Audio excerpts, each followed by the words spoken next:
Hey, welcome to Fathering Our Future, the podcast for dads. I'm Anthony Vandegrift, and I'm not the perfect dad, but every day I am trying to be better. I know all of us as dads, we want our kids to just march into the future and do bigger and better things than we have ever been able to do.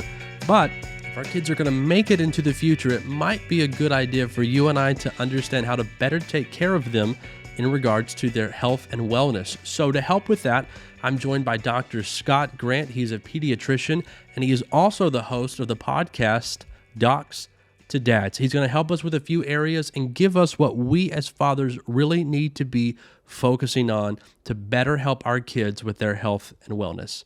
Here we go. Well, Scott, thank you so much for being with me. I'm excited about this interview today.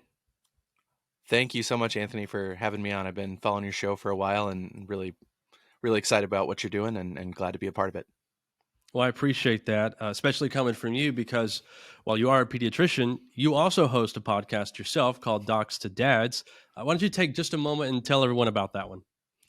Sure. Yeah. So as you mentioned, I'm a pediatrician, but I'm also a dad, which is what got me passionate about sort of combining those two passions into a project called Docs to Dads, which is just sort of my take on a fatherhood podcast related to parenting. I really want to bring dads into the parenting conversation. I think they get left out of that conversation frequently, or at least sort of subliminally. They're not really thought about as much in the parenting conversation. And so I just want to kind of add my voice as a dad to that and speak to our generation of dads, which I think overall, like, we want to be a part of what's happening in our families. We want to be engaged in our relationships with our wives, and we want to be engaged in helping to raise our kids and run our households. And we maybe or maybe not got experiences when we were younger that taught us how to do those things.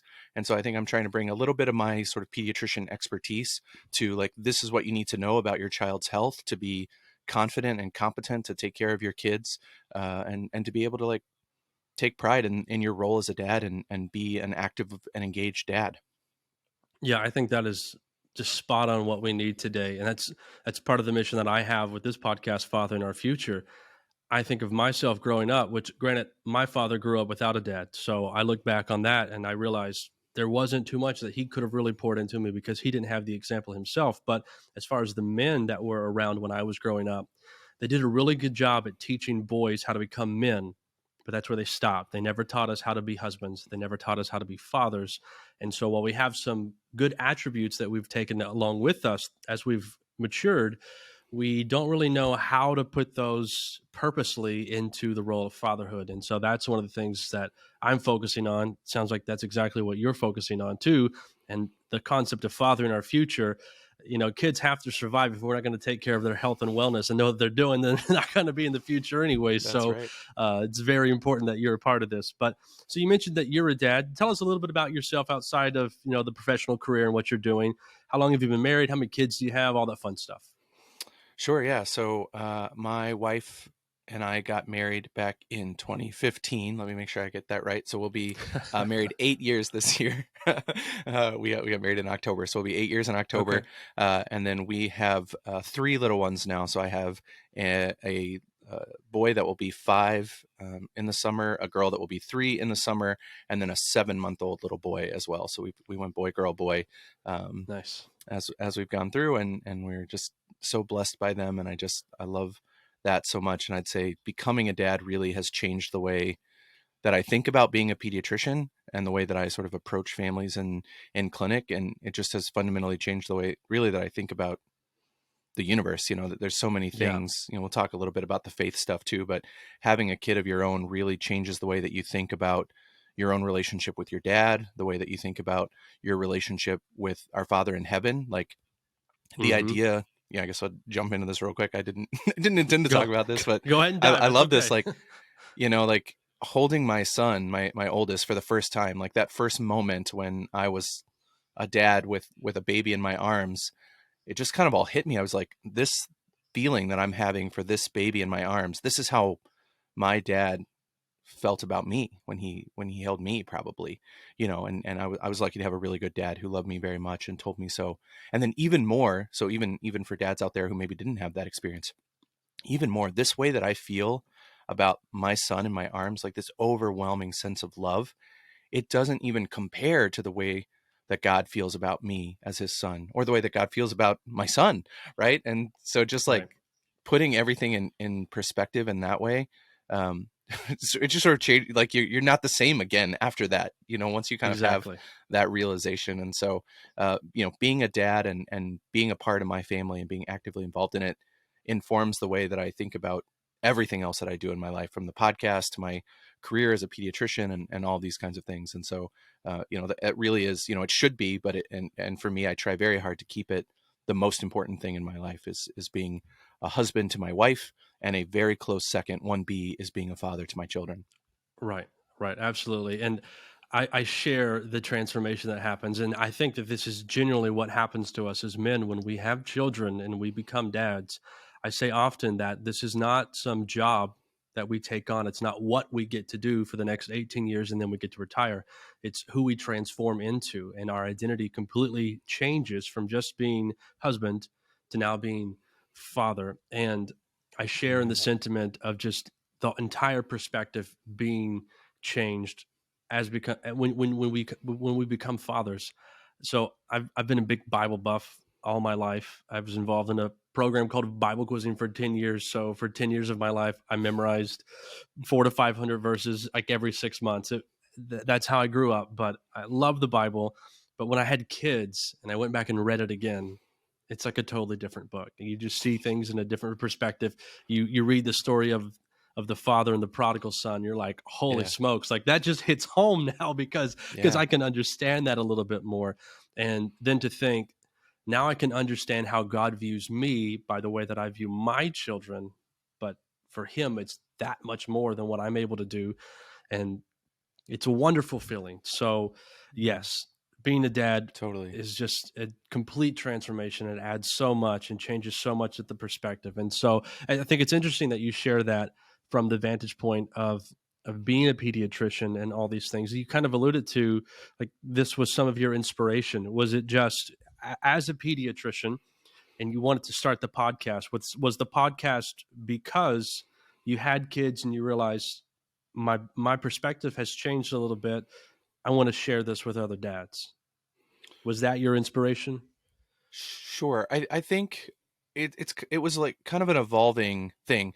First, I want to jump back real quick to the point you were making Yeah. about the prodigal son, because I think there's a lot of stories in the Bible that this applies to, but I think the prodigal son is a perfect example, because I think growing up, and even as a young man, and even after I got married, before I had kids, the characters in that story that it was easy for me to sort of take the perspective of the prodigal son who left and, threw his life away. And like, we all sin and fall short of the glory of God. And like, very easy for me to put myself in the perspective of that character.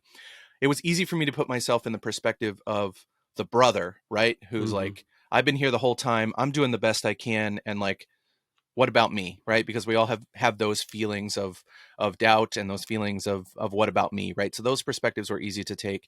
It was always like, I don't know that I ever really tried that hard to take the perspective of the dad in the story, but Yeah. as soon as I heard it for the first time after I had a child of my own, it's like the easiest perspective to take now. You're like, man, this is like, it's so easy to understand like how exactly everything that the father does in that story is so easy to understand once you're a father yourself, even if there were parts of Right. it that I didn't really understand when I was a child myself, like trying to take on the perspective of different people in the story. So I think that's a perfect example of exactly the Yeah. like just fundamental shift in the way you think after you Right. become a father.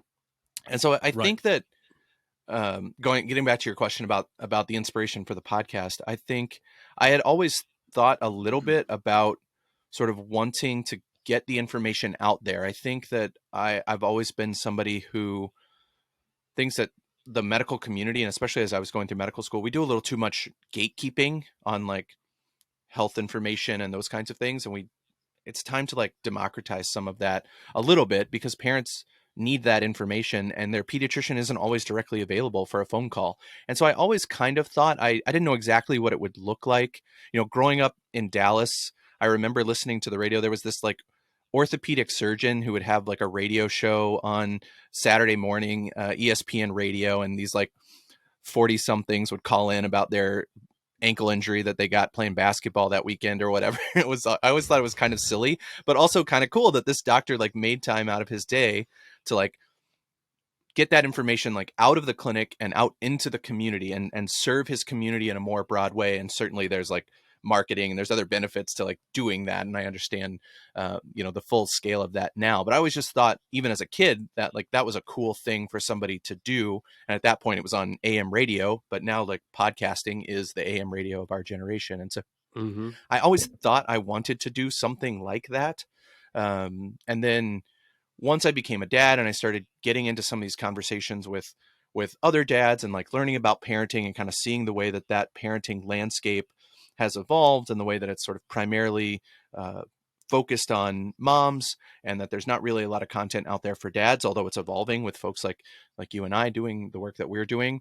It kind Yep. of came into focus around this idea that there's a conversation that's not happening, or at least not happening as loudly as I think it should be having, that I have a credible voice to contribute to, both because I'm a dad, but also because I have some expertise in the medical field where I can actually share, like, this is what we would recommend if you came to us in clinic. And so that's the way that I think about my podcast is I sort of take a question or two that has come to me. Sometimes it actually comes from my patients, but just that I answer frequently in the clinic and say, let me just get this information out there because I answer this question 3 or 4 times a day. Like, here it is. That way somebody can be out there and find it. And that's kind of the way that things came into perspective as I was trying to figure out like what specific idea do I want to be trying to put out there in the universe, and that's where it came from.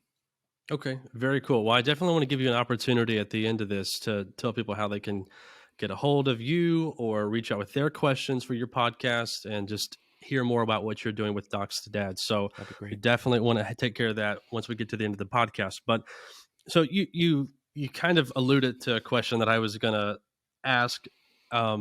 You're a dad. I'm a dad. It's funny. You're basically 1 year behind me in everything. I got married in April of 2014, and my kids are 6, 4, and 2. So it's kind of funny, but That's great. I'm curious if you think that being a dad and being a pediatrician as well kind of gives you a one up on the rest of us when it comes to dealing with your kids. Sure. I think there's pros and cons to that. I think Okay. certainly there are things that are easier for, like, when kids get sick. I'm like an expert in taking care of sick kids. Like that's kind of Right. my whole shtick. And And kids so always get sick. and especially this winter, man, it's been bad. I actually did a whole episode of the podcast. Like, this winter has been terrible. You're not crazy. That's Yeah. the title of the episode. So if that resonates with you, Perfect. you can go find that. But like, this winter has been terrible. I And receive so, it. and like, you're not crazy. So there's a lot of reasons for that we don't have to talk about right now. But Yeah. so like when the kids get sick, I feel a lot more comfortable. Like, I know what medications to use and what doses to give and all of those kinds of things, because all the medicines that you might have for your kids at home, you go and you look at the box and you're like, oh, I wonder how much I should give my kid. Less than 6. Ask your doctor. Okay, great. Yeah. That's very helpful at 2:30 in the morning, right? And Right. so that's me. Like, I can ask myself, like, doctor, what dose should I give, right? So those are the places where it's helpful. I think knowing a bit about uh, growth and development and sort of what are the stages that kids tend to go through is another place that it's helpful for me. And so that's another thing that I try to talk to dads about frequently. Sometimes we have unfair expectations on our kids and those kinds of things. I think Sure. the likelihood of like every little sneeze or every little headache is like, oh, is that cancer? Like, the like weird random you like know the weird random syndromes that your kids Right. almost definitely don't have, but like then they have this thing and you're like, is that it's Yeah. probably not, right? But maybe it is. So that's why you shouldn't be your own kid's pediatrician. I have like a pediatrician that we love and respect very much that I take my kids to. That way I can get like a third party opinion and I can Sure. bring my concerns to her, and she'll talk to me like I'm just a dad, and that's exactly what I need when I take my kids in. So it's pros and cons. It's certainly very useful at 2:30 in the morning when your kid spikes a fever, but Yeah. to know, like, do I need to go to the emergency room? Those are the kinds of questions that parents ask themselves, and everything seems worse at 2:30 in the morning than it does at 2:30 in the afternoon. And so those are the kinds of questions that I try to address on the podcast and other things as well. Let me ask you this, just off the cuff. So, and talking about the, it's 2:30 in the morning. Should I take my kids to the emergency room? Do you find that fathers are a little more lax when it comes to their children's health than the moms? So I know, like in our household, if if one of the kids is throwing up or they have a fever, Lindsay's like, I think we got to take the kids to the hospital. I'm thinking this will pass. Like, just give it some time. Like they're not gonna die today. Like it's gonna be okay. Am I like the typical dad in this scenario? Yeah, I think so. I think that on Okay. average, that's probably true. I think that you know, dads, a lot of times we're also the ones who are thinking more about like the financial realities of the household and like, have we met our insurance deductible yet, and those kinds of Yeah. things. And also, you know, we're the ones, you know, although I work in a, you know, both my wife and I work, so both of us would have to go to work the next day almost certainly, you know, but I think we're also the ones that are thinking like, man, if we're up all night in the hospital, like what am I going to do about work tomorrow? Those Yeah. kinds of things. And certainly there are a lot of moms out there that also have to worry about that. But um, yeah, so but I think the key for me is just trying to help parents understand like, what are the things that you would need to go to the emergency room for immediately, or like how Hmm. long can we let this run before we need to call our pediatrician or go in.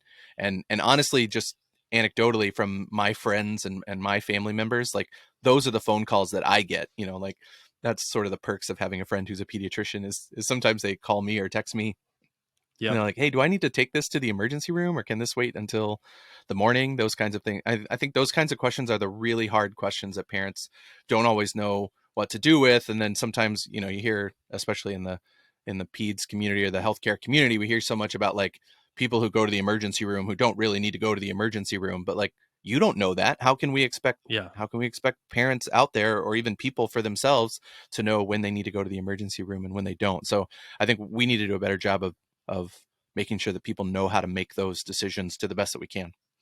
Yeah, absolutely. Well, whenever this episode has 1 million downloads, I'll be sure to release your phone number to the public so that everyone can just contact you at 2:30 in the morning and say, hey, Scott, my kid's got a fever. What do I do? What do I We'll have do? fun with that. Exactly. So, you're going to be a very popular man here in a little bit, but I want to take advantage of your expertise today and maybe level the playing field a little bit for the rest of us dads who are not pediatricians. Let me start first with a montage of questions. So these will pertain to babies and things that I think every child deals with. And the first one that I have to ask you, I cannot be the only dad on social media who gets inundated with these vitamin ads for children. I see Yep. them constantly. It's like the only thing. It's like I want to go look at some oddball things on social media now just so I stop getting these like one ads. I don't talk about this.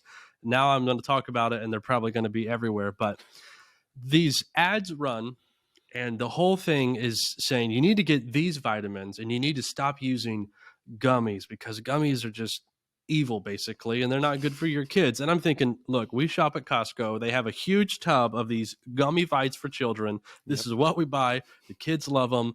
They can't be that bad. It's not going to kill them. But I'm not a pediatrician, so as a pediatrician, is there anything wrong with vitamins for children that are gummies? The reason I know I'm strong today is because I had the chewable Flintstone vitamins. Those are the best. But for gummy vites, is there anything wrong with those? Yeah, I mean, is there anything wrong with them? No. I mean, I think the shortest answer to your question is there's nothing wrong Okay. with gummy vitamins. There's a little bit here to unpack. I think the Okay. biggest challenge with gummy vitamins is that it's really hard to get any like meaningful amount of iron content into a gummy as opposed to the Flintstones, right, which are that like chalky chewable. And Yeah. so it's much easier to get a meaningful amount of iron into those. And there's a couple of other sort of vitamins and minerals that are easier to get in that format. But obviously the kids love the gummies and they think they're candy, and so it's a little easier to get them to take those sometimes than the like Yes. chalky Flintstone vitamins that we had. Yep. And so I'd say if you have a kid who you need to be sure they're getting enough iron, and iron is a specific concern that your pediatrician has brought up, or there's, you know, a specific lack of things that kids actually generally don't eat, right? Like red meat and green leafy vegetables are like the two least common things that kids eat. And so it's pretty common for kids to, you know, just barely get by with how much iron they have. And iron deficiency anemia is a thing that we screen for, which is basically an effect on the blood from not having enough iron. So if that's something that you have a kid who's dealing with or has struggled with in the past, you might want to use something like a Flintstones where they actually have like with iron options, or you might even need to get to a point where you need like a prescription for an iron supplement, but that's a different conversation. So there's probably not Okay. anything wrong with gummies. On the other side, there's an argument to be made generally that like, are those worth the expense? You know, your kid is probably, even if your kid doesn't eat that variety of a diet, you know, they're probably eating enough generally to meet most of their daily needs for their vitamins. So could you cut that out completely? Also probably yes. You know, so if that's an expense, you know, as you're doing your budget, if it seems like the vitamins are stretching your budget a little bit, like could you cut that out and your kids would be fine? Probably. I would say the scenario that you're describing where there's an ad that says you should use some other kind of vitamin instead of a gummy vitamin feels a little questionable to me, unless there's some specific like iron or some other vitamin or mineral that is not in a gummy vitamin that they're getting into whatever, you know, I don't know if it's a like a powder product that they're putting in a kid's drink, or, you know, a chalky kind of vitamin, something like that. So there's a few considerations there.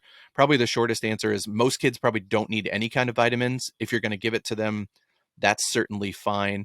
If you're concerned about iron specifically, either because of dietary limitations or conversations with your pediatrician, then you probably need something that has vitamin in it, which or has iron in it, which is going to be like the chalky kind of chewable vitamins. You can get iron in liquid too, but it tastes terrible. So most kids won't take liquid iron very effectively. So Gotcha. in that case, the like Flintstone style gummies is the best one. I don't own stock in Flintstone gummies, just to be clear. Yeah. Yeah, I wish I did because we had them all the time as kids. I was just like, these were candy for me. I don't know. I was never into the gummy stuff, so I guess that's why I'm as strong as I am, and I don't look that way. But I promise you, I'm really tough. But okay, that's good to know. It's good to know the dietary side of that as well. My son is like a carnivore. He will eat meat exclusively. And my daughter Reagan in the middle is basically a vegetarian. Like she will dabble with meat, but she will eat 100 blueberries in a sitting. And JoJo at the end of the line here, she's hit and miss. Sometimes she'll eat meat. 2 nights ago, she ate 2 entire heads of roasted broccoli. So I I don't understand, but occasionally, most of the times, as long as we remember, they're getting gummy vites. So I just Yeah. need social media to hear that there's nothing wrong with these and stop giving me these stupid ads. I'm sure we have Okay, the same Costco vitamins in our yeah, cupboard downstairs, and those are the ones yeah. that our kids get when they get their vitamins too. Okay, perfect. Good to know. Now I feel better, and I don't have to change our whole regimen or anything like that. Um, let me switch to this one because all of us have babies at some point if we have children, and this might make some dads whose kids are growing up a little resentful if there's actually anything to this. But um, babies cry, okay, Yes. and babies cry for a reason. I think this is. I'm not a pediatrician, but here's just my theory. Babies cry because this is how they communicate. If there's something that's uncomfortable or they are hungry, they typically let us know, and their voice comes out as a screech when they are little. Mm-hmm. So there are some people, though, that you'll find online who are these baby whispering gurus, and they claim that there are ways to get your child to stop crying. That if you hold the baby a particular way, or if you do this or you do that, doesn't matter what the problem is, your baby will just stop crying. I think that's a bunch of nonsense, but I'm not the pediatrician. You are. So what do you think about that? Sure. I think the way that you captured this is exactly right. And I think it's the way that I try to frame it for parents who are struggling with this, and myself when I'm struggling with it, right? Like nobody likes hearing their baby cry. Although I'll say, going Right. back to the question about perks of being a pediatrician, you know, I have spent a lot of time in my training being in rooms full of crying babies. So I've learned how to like ignore it, and like it doesn't affect my brain the same way that it does Wow. most other people. And so every once in a while my wife will be like, you hear the baby crying, right? Why don't you go grab him? You know, those kinds of things. I like have gotten to the point where I could just shut it out. But anyway, that's a Wow. different conversation. It's a But superpower. you're absolutely right that babies crying is the one and only way that they have to communicate. That's how they're going to tell you if there's something wrong or if there's something good, or if there's something, they're going to make squeaks and screeches. And especially when they're very little, like crying is the only sound they have. And then as they get older, they start to make some other different sounds in different situations. And so the way that I usually start, you know, this conversation is like, they're just trying to tell you something and they don't have any other way to do that. So they're crying and they're going to continue telling you that thing. Like, it's just like our toddler who's like, dad, dad, dad, dad, dad, dad, dad, right? Like, they're just going to keep telling you until you figure it out, like whatever it is, and hopefully our toddlers get to the point that they can, tell us what it is. But for Right. babies, you got to just check all the things. So like, is there some like harm, injury, danger that's happening to your baby that's making them cry, is always sort of the first thing. Did they like roll off the couch? Did something fall on top of them? Did big brother or big sister sit on top of them? Something like that, right? And then you go through like the usual suspects, right? Like, when was the last time this baby ate? Are they hungry? Do they need to eat? When was the last time this baby had a diaper change? Are they angry? Like, some babies are like really mad about having dirty diapers, pee or poop. And other babies are more tolerant of it. So you might just have a baby who's particularly sensitive and needs, their diaper changed, and they're going to tell you about that, right? You may have a baby who's really tired, especially if you have older kids that are running around making a lot of noise. They can't fall asleep. They want to go to bed. They're tired and they want to go to sleep. And so those are kind of the most common things. And so I would push back maybe a little bit, not knowing anything about these baby whispers that you were talking about, against this idea that there's like some magical thing that you can do that will like make your hungry baby not hungry anymore, or your Sure. poopy baby not poopy anymore. Like, at the end of the day, like, if they're hungry, you got to feed them. If they're poopy, you got to change them. And like, maybe after that, there's some other thing to do. I think some of that is a little bit different, you know, different babies respond differently to different kinds of movements. And so I would just say, like, if you've checked all those things and everything's fine, then sometimes the thing that they're crying for is attention and connection, right? Like, that's part of what we're trying to build in this first year of life in particular, and especially in those first few months, right? Is that connection. They've been sort of inside mom's womb for all this time, and then they come out and they're like, whoa, what is this place? It's like cold and bright and like terrible compared to where I was before. And like, I want to get back to like the warm snuggliness, right? And so like, they're going to cry out when they want that little bit of attention, and you can't like spoil a baby. You just like, you hold them and you love them, and Right. those kinds of things. And so different babies are going to soothe differently to like bouncing and rocking. And my oldest like wouldn't let me sit down with him while he was upset, so if I had to be up and walking around, which made me very tired. Thankfully, the subsequent two, I could like sit in the rocking chair and we could rock. Or Yep. my middle one liked to bounce, so that was always the thing. So I would hold her and I would just bounce her, bounce her, bounce her, and that would get her to settle down. So you just have to like get to know your baby, but the only way to do that is to like hold your baby and Yep.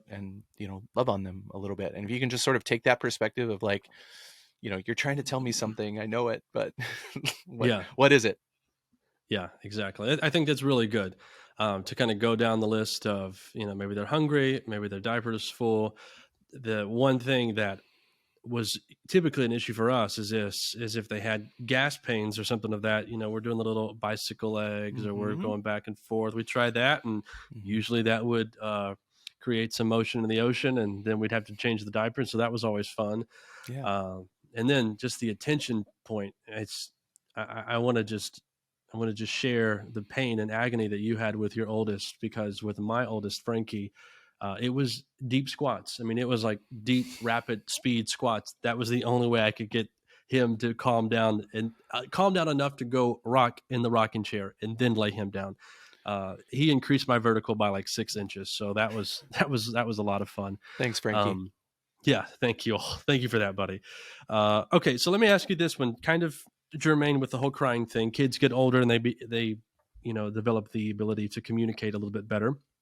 But as they get older, they get bigger, they get taller, and they experience growing pains. And it happens frequently in my home, just because I'm not huge. I'm 6 foot, but I have people who are taller than me on my side of the family. My wife is the smallest of her three other siblings at 5'10". Everyone else, including her little sister, is 6 foot and above.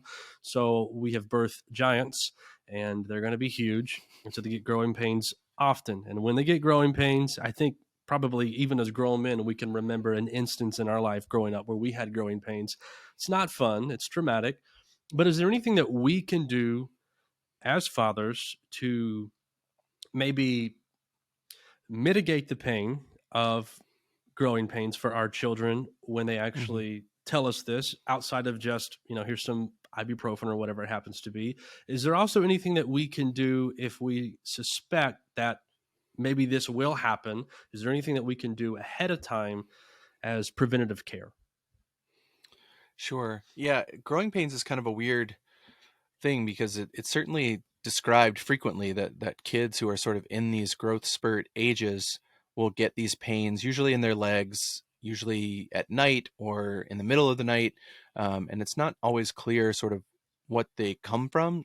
If you do like a physics evaluation, the argument is that like we never really grow fast enough that it should cause like actual stretching of the muscle fibers, but it's probably some combination of growth and remodeling, and then just use of the muscles, right? So like those kids are getting older and they're running and they're playing, and those kinds of things, and so maybe they're having those pains more after like particularly busy days where they're running around and those kinds of things, and maybe they're also going through a growth spurt, so there's some extra strain on the muscles or something like that. It's almost always a muscle related issue more than like concern with the bones or the tendons or any of those kinds of things. And so there's some things, it's not well studied. There's like, it's not consistent enough to really be able to like systematically evaluate it anyway. But just the things that we usually talk about are, especially if you have a particularly busy day, making sure that you're like taking breaks and letting kids rest. If you do like a warm bath in the evening to just like, just like you do if you were like having, doing a big workout, you might like, you know, uh, take a bath afterwards and like rest and recover. Most kids won't let you do an ice bath, but a warm bath sometimes you can get away with. And then you can use like warm like heat packs and those kinds of things if they're particularly uncomfortable. And then every once in a while, a dose of ibuprofen or acetaminophen will not hurt if you find yourself in that situation, especially if it lets your kids sleep, which lets you sleep. This is another thing that I feel like we gatekeep a little too much on, and like every once in a while, like your kids just fussy and something doesn't feel good and they can't tell you exactly what it is, but like just like when we have random headaches, like we'll take some medicine and go to bed. Like they might need something similar to that as well. So those are kind of the common sort of non-medication things that you can do. But again, it is a struggle, and we don't really know enough about like where this pain comes from specifically to be able to like really say definitively how to manage it. But some of those like more conservative things, the bath and the heat compress, those things tend to help sometimes as well. Okay, that's really interesting. I didn't know that. So, as a non-pediatrician, I just always assumed the bone's growing really fast, but you actually make a lot of sense by saying what you said. Now, when I actually hear it and think about it, um, I think that also maybe gives some merit as to why, for example, when our kids have growing pains, mommy can go in there and rub on their legs, and it starts to soothe it relatively quick. And Hmm. I wonder if it's just the pressure and the heat that's kind of helping that because it's more muscle related than anything. That's actually really helpful to know. Side note, I do want to ask this because you mentioned it. Just out of personal curiosity, you mentioned the warm bath in comparison to like the ice bath. Is one better than the other for muscles? I would say that this gets outside of my area of personal Okay. expertise fairly quickly. I can say that Okay. there's probably a reason why all the professional sports folks like after workouts, like after games, after practices, those kinds of things, they're going in an ice bath to like try to cool off some of the inflammation and the stress on the muscles, and that seems to make intuitive sense to me. But I would acknowledge that I don't know the like medical research data around that or the sports medicine data around that, but it seems to make sense to me. And then later, like not after a hard workout, maybe you do something that's like more like relaxing to try to relax the muscles, and maybe in that situation you'd use a warm bath. That's sort of a thing that makes sense to me theoretically, but I Okay. I couldn't say confidently that that's where the medical literature says. Okay. I wanted to get that from you because, and you can find anyone online who says anything that they want to say, and they're like, "Oh, this is the only way to do it. You always, just Yeah. dump yourself in ice water for 5 minutes, and you'll be fine." It's just like, Yeah, the I ice bath just thing has like really been, especially like on social media for men, I feel like it's like yeah, really become a thing in the last like 3 to 5 years for some reason.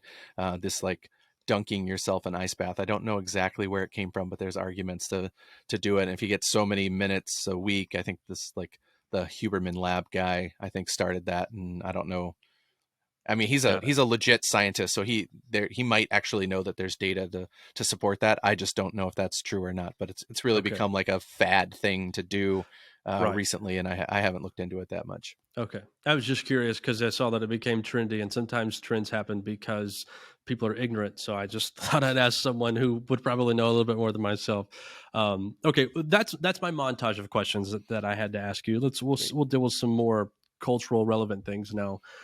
As a pediatrician, you're constantly seeing kids, you're dealing with parents, and you're experiencing a lot of probably some of the same issues like you mentioned previously.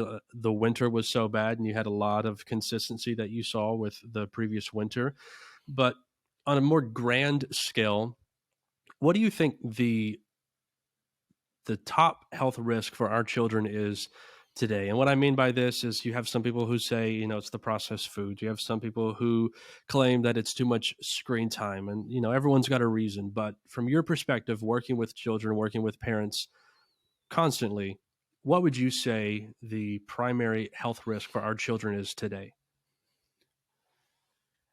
I think speaking from a strictly medical perspective, you have to think about, so many of the biggest killers of adults, like the reasons why people die, are tied to obesity and like sedentary lifestyle and those kinds of issues. So my hunch would be, and the way that I talk about this with families is, to try to just develop those healthy habits. I think that those are the kinds of risks that we um, put ourselves to as parents as well, but also there are ways that we can help our children. And so I think that comes down to making healthy food habits to make sure that they're, as much as possible trying to get the fruits and vegetables with the vitamins and minerals that we're eating, you know, less processed foods to the extent that we can, and trying to develop those healthy habits. I think probably even more than that, although certainly that's important and I don't want to minimize it.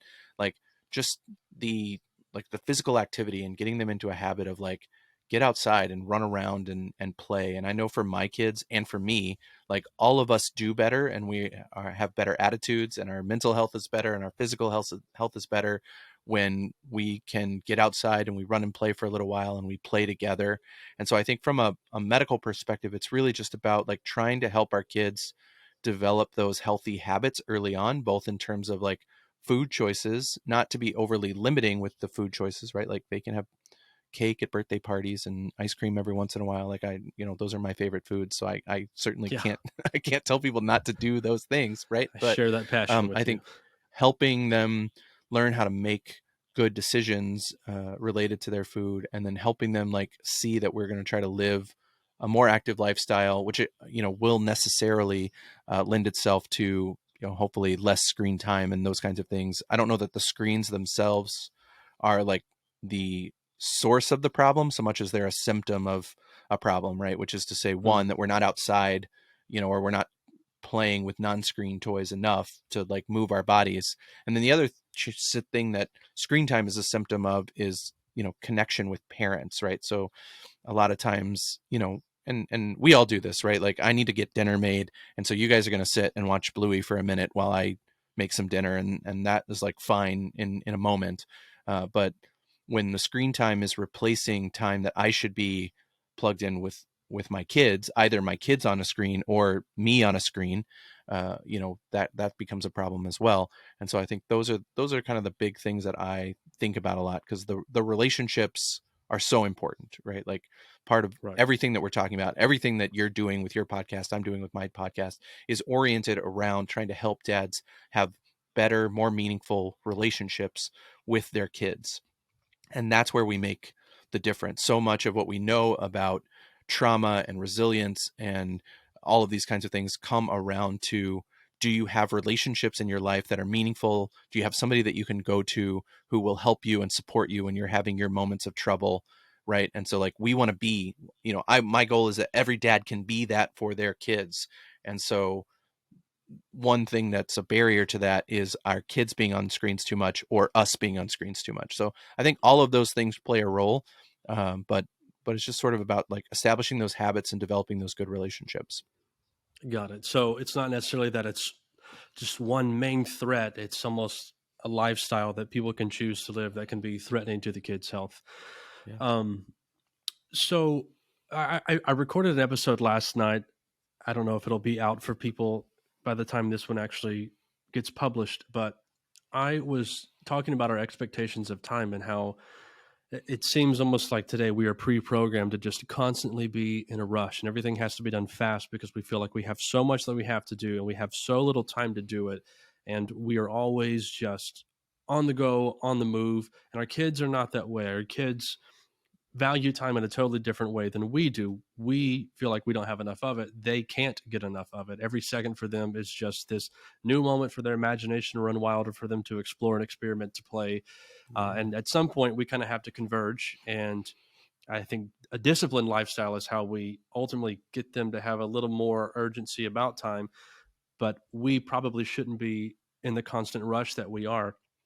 When I'm thinking about mistakes that parents make when it Mm-hmm. comes to our kids' health, and based off what you just talked about, whether or not it's the number one mistake, and maybe you can speak to that, but do you think one of the most threatening mistakes that we make as parents is always trying to hustle and do the next thing? And I've got to make dinner, but I also have to do this, and I've got to do work. And that's one thing I try to be very careful about, trying to do this podcast in addition to a life every other day. It's, I typically do my podcast at night when everyone's asleep and my wife is reading a book. And this is my time where I can break away and not need to be involved with my Mm-hmm. children or with Same. my family. So, Absolutely. do you think that that's a big mistake that is easy for us to make, just because, instant gratification, we want that to be our best friend. We want what we want when we want it. We just feel like we've always got to be on the go. Do you think that's something that, as dads, as parents, that we need to slow down and stop a little bit? Absolutely. Yes. Everything you just said resonated with me. I can't wait for that episode. I can't wait to listen to it. But I would just say, I think that is one of the big mistakes that parents make in a couple of different contexts, is this idea that like we need to get everything taken care of right now. And we sort of lose the perspective of like you said, like our kids are with us for 18 years at least. And, hopefully we have a great relationship that lasts much longer than that. But like our kids generally are going to live with us for about 18 years. Right. So you have like, there's some time to like slow down. And so like I think about this a lot. I just released an episode about like discipline and the way that we think about like undesirable behaviors in our kids. And I think sometimes we get so focused on like eradicating the behavior that we forget that what we're really supposed to be doing is teaching them why that behavior is undesirable, right? And like helping them Right. understand like why this thing that they're doing, because generally kids do well when they can, just like the crying in the baby. Undesirable behavior in older kids is almost always some sign of an unmet need. They're doing it because it's giving them some relief, it's helping them with their anxiety, or it's getting our attention because they need us, or there's some reason why they're doing that. And so just having them stop the behavior is not really the goal. The goal is to understand like why is that behavior happening, and to teach them why, even if there's a problem, that behavior, that response is not the right solution, right? So my kid's at an age now where he likes to play this game that we play sometimes, where like, I have a problem, what's the solution? And so some of these are like silly, and it's like, oh, I climbed a tree too high and I can't get back down. That's my problem. What's the solution? And I was like, oh, well, we could get a ladder and we could put it up against the tree. And like, oh, well, what if I don't have a ladder? And you just kind of run through these scenarios, right? And so it's been useful then to take that and transplant it onto these moments where my son is having these undesirable behaviors. And I say, like, okay, so your problem is that you want that toy that your sister has. what's the solution to that problem, right? And if we can kind of work through that, right, like taking it away from her and like yanking it out of her hands is not a good solution, right? Melting down and crying all over the place is also not a good solution, right? So like, what are the good solutions to this problem? Anyway, Yeah. all of that to say that like, if you're just focused on like stop crying, or you're just focused on don't do that, like you're solving a problem in a moment, which might in that one moment be what you need because you have a million other things to do and you legitimately don't have time to do other things like that. But I think we say that's the case much more often than it is the case. And more often we should slow down, Right. and we should try to like teach our kids in that moment, like what what are we trying, where are we trying to get to, what are we trying to do here? And if we can do that, then we're not just, the other benefit of that for us as parents is that it's not just like no, no, no, no, no constantly. We're actually trying to aspire to something, right? And I think this resonates particularly with the Christian, the faith, faithful people who are aspiring to live out some sort of faith life, right? Because it's not just that you know we don't take toys away from our sister, right? It's that we share, and that comes from a sense of justice. That comes from a sense of kindness, right? It's not just that I want you to go clean up the toys in the room. It's that like we as a family are trying to keep our home clean, and that comes from our value of cleanliness. That comes from our value of helpfulness. And so it's not just no, don't do that. It's actually like we're aspiring together as a family to live up to this core value that we're trying to profess. And in order for you to do that, these are the ways that you can be helpful, right? And so Yeah. slowing down, like you can't do that in the moment when you're like frustrated and you're angry, so you have to like keep control of your own emotions. You got to pull yourself back under control, and then you got to like slow it down a little bit. And like Right. that's fresh on my mind because I just recorded that episode myself. But I think that applies to all the other things too. Like how often do we like take our kids to the park and then like they're running and playing, and it's like good to give them independence, but like then I'm whipping out my phone and I'm saying like, did I get any emails from work, or like what else is going on? Where like what my daughter really wants is for me to like put my phone away and come push her on the swing, because nobody else is going to like, that's me. That's my job as Yeah. dad, is to go and push her on the swing. And if we're at the Right. park, it's almost mean for me to take her to the park and then not push her on the swing because I'm busy on my phone. Right. So Right. I think it speaks to intentionality of moments, like you said, like setting aside time. Like right now I'm here with you, and I have other people who are, my oldest is at school, and our younger two are being cared for, and my wife's at work, and so this is my moment right now to be here with you recording this podcast, right? And then once Yep. we're done, I'm going to go downstairs and I'm going to make sure that my daughter has lunch, and I'm going to be there in the moment with her. And that's a big piece of like being intentional. And then in the evening, we're going to try to put our kids to bed if they'll go to bed, and then I'm going to have 20 minutes probably before one of them wakes up again to like spend intentionally with my wife, right? And if like Yep. we can be where you are, and then set aside time to do all of the things that are important to you. But when we try to blend them and do them all together at the same time, nothing gets done well. And I think Right. that's one of the challenges that we run into. So if you want to be an intentional dad, like be intentional in the moment, both when you're at work, but also when you're with your kids. Like you got to be able to put that away for a little while.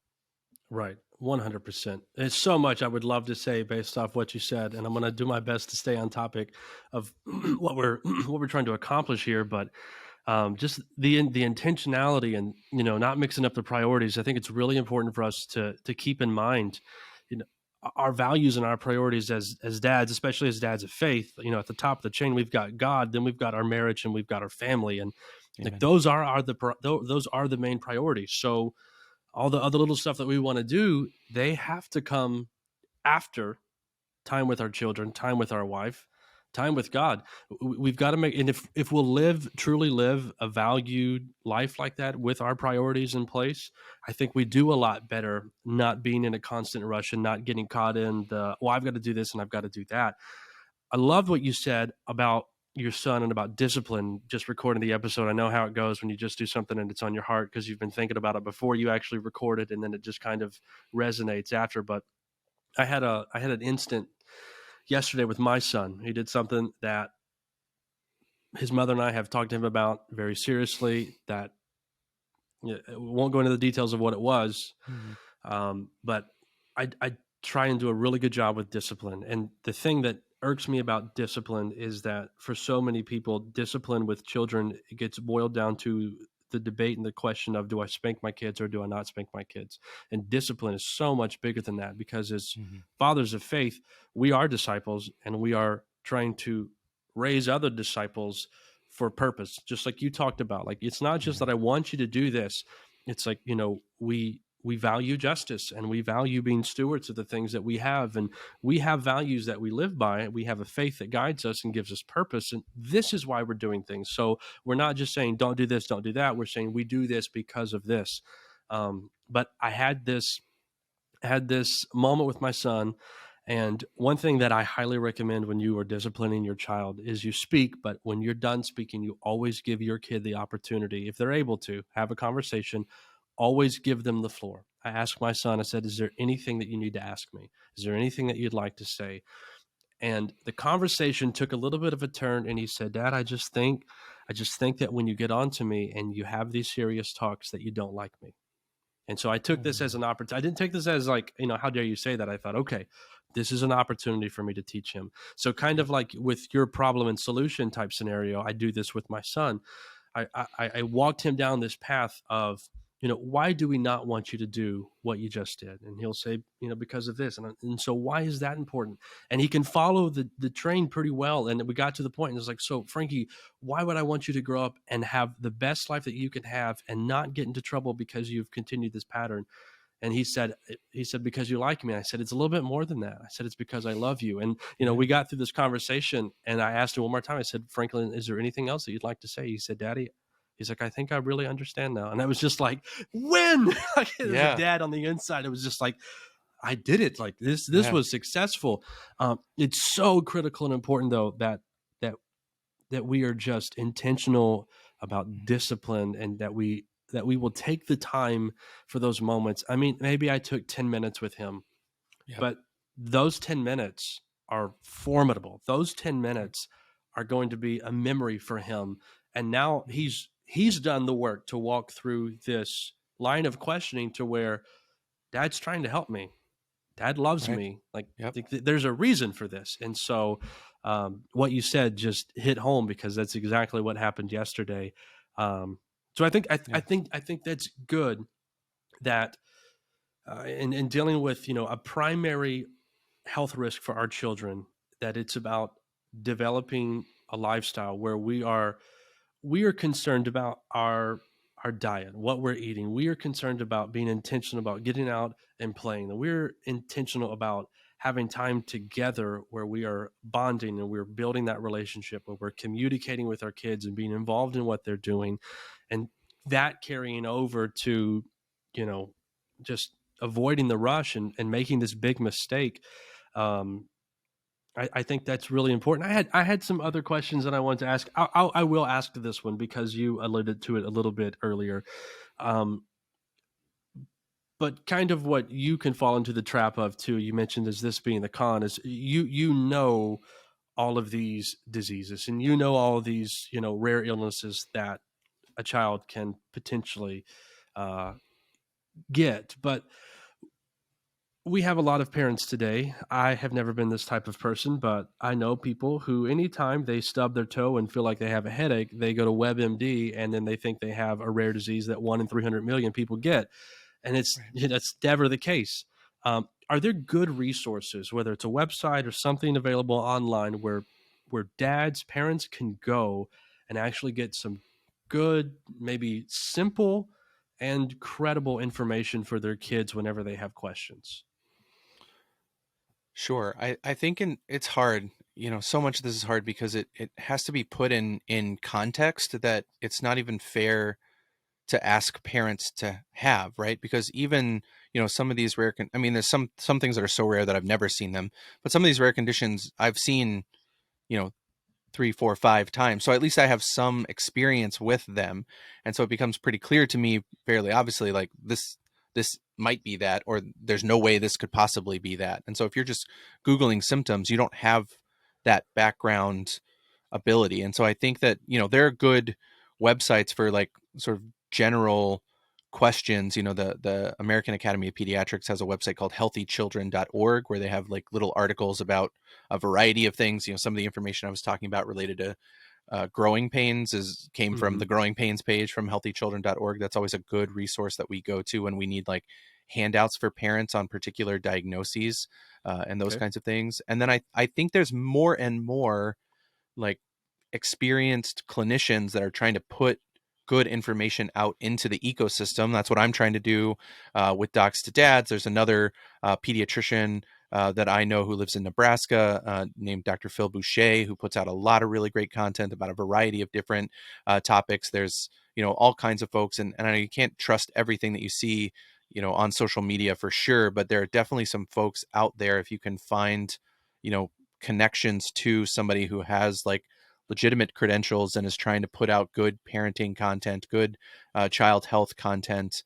And then a lot of us are very open to, I get direct messages from people through social media or emails about different topics that people want to see episodes about, or they have specific questions about, their child. And obviously a lot of times we're limited because we can't give specific health advice because we're limited by our licensing and all of those kinds of things, but we can sort of give general information.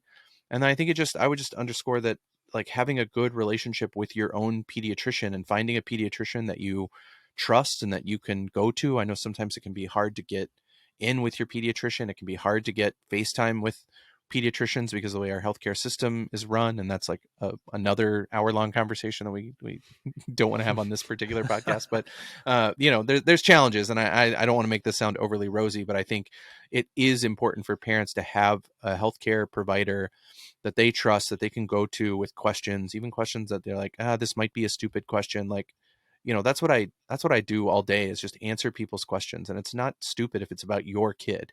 And so if Sure. you can do that, and even I have questions about my kids, like I should know the answer to this question, but my dad brain and my pediatrician brain like will not connect on this issue. And I like cannot convince myself that this isn't going on. Right. And so, Yeah. there are good resources out there, both on like traditional websites as well as social media.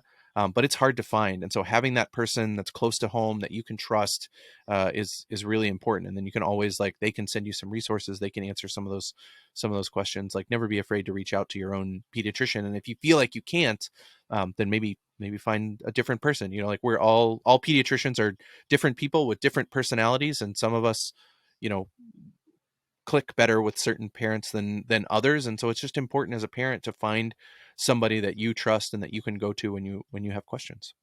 Okay. Good advice. Make sure you got a good pediatrician.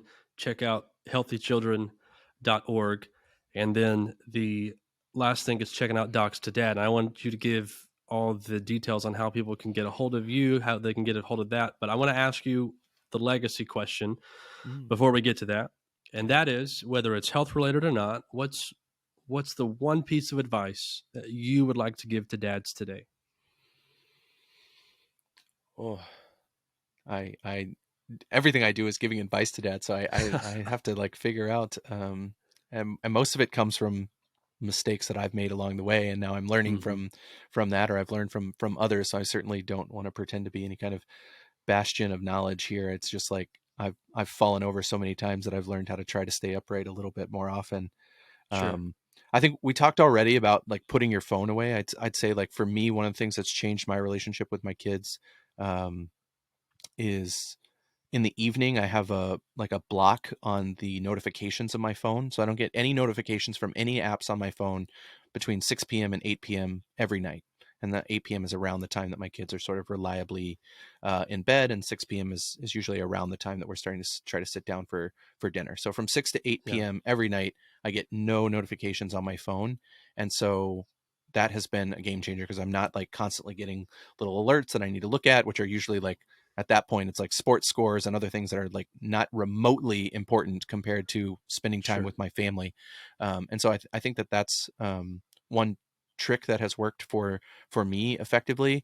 And then I think the other big one, and this is like to plug a little bit, we're sort of doing a podcast swap here, but is finding a community of dads that you can talk to when challenges come up, when you need help, when these issues and if it can be somebody that's got a little bit more experience with you than you, that's helpful. If you can find a community of dads, I'm really blessed where I'm at right now to have like 5 or 6 dads that all kind of have kids around the same age as mine. Some of them started a little earlier. Some of them, well, nobody started later than us because we still have an infant, but um, some of them have fewer kids than us, I guess I should say. Yeah. But they're all kind of around the same age. We're all kind of living in about the same season.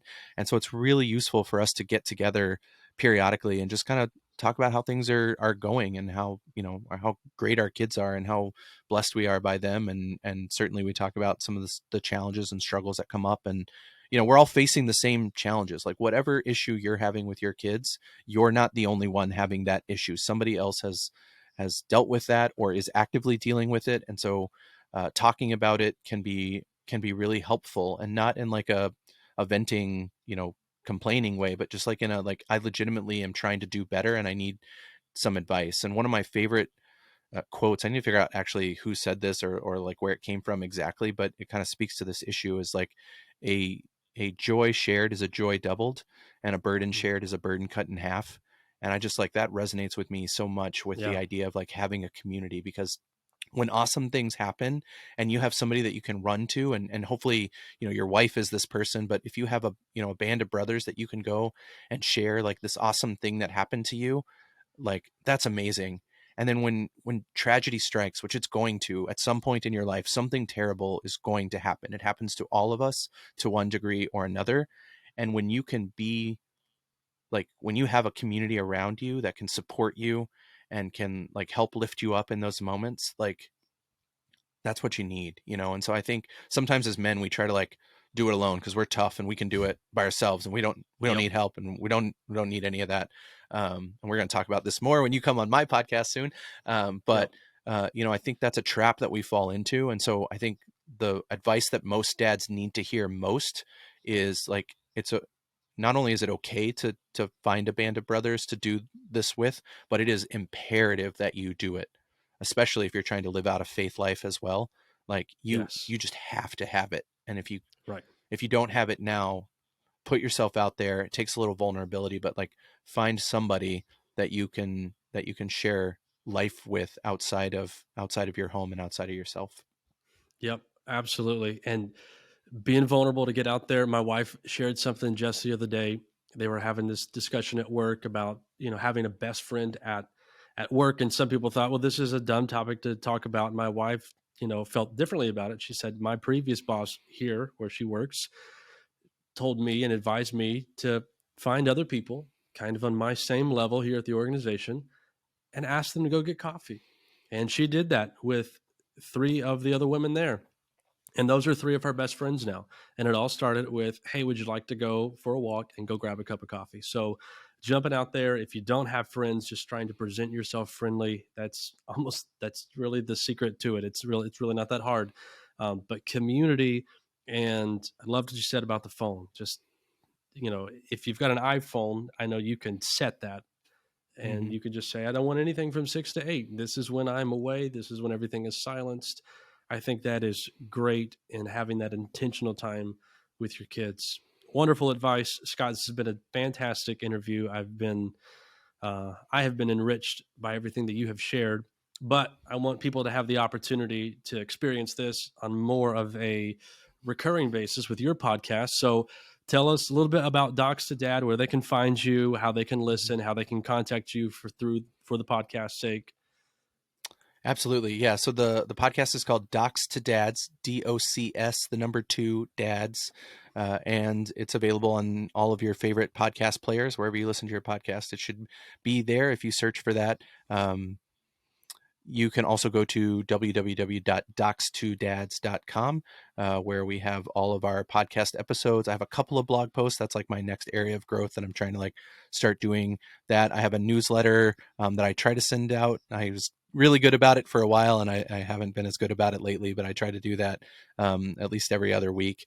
So I'd love to have more subscribers to that, just to keep the conversation going about different topics that we talk about on the podcast. You can follow the show on Facebook or Instagram at Docs to Dads Pod. So DOCS, the number 2, Dads Pod, POD, there. And then I'm also really active on LinkedIn. That's one of my favorite places to connect with dads. There's a lot of dads over on LinkedIn. So if you're out there and you're on LinkedIn, come find me. Just search my name, Scott Grant, and you'll find me. And that's good. And then you can email me at docstodadspod@gmail.com. And I'd love to get emails. I usually will use those either as ideas for podcast episodes, or I'll answer questions in the newsletter that I send out, or something like that. So really happy to connect with as many people as I can. I'm just trying to help as many dads out there as I can. Awesome. So docstodads.com, Docs to Dads, wherever you happen to listen to podcasts, Docs to Dads Pod on Facebook and on Instagram, and just search for you on LinkedIn, and they can get all the content, all the information. That'll be everything you need. Connect with me. I'd love to Awesome. hear from you. Awesome. Yes. And I would say definitely connect to Scott with his podcast. He's going to give you a lot more than I'm going to be able to give you, because he's got a totally different expertise. And I love this. I love that you and other people are getting on board and having a podcast and having a voice about fatherhood, because for me, this is not a competition. This is not I have to be the biggest and the best podcast. This is the more the merrier. Just echoing what you said about community. When we come together and we do this together with a shared purpose, that's when we make the most progress. So Scott, I'm so happy that you joined me today, that you shared everything that you shared, and I hope people will give you a visit at Docs to Dads and keep learning how they can improve their child's health and well-being. And I wish you all the best, man. Thank you so much for having me on. I really had a great time.